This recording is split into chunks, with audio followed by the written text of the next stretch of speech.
shamarran kootaa akkaataa sheepiitti guddifatta isinitti hima. Innaa kun istrooberii jechuudhaan argiti miti istrooberii daakamaadha. Ayiskiriimidha. Bareeda jechuudha. Feejjiidha. Sukkaara malaagaa lamatti naqxanii kun isinitti agarsiisa. Istrooberii daakamaa asirraan ayiskiriim kana tokkotti gootan jechuudha. Akka hin baay'isneef sukkaara mankaa lamatti ni gootu.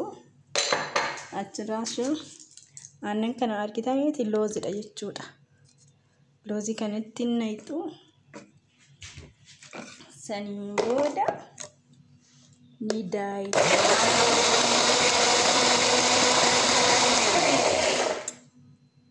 Dhuguu bichaadha.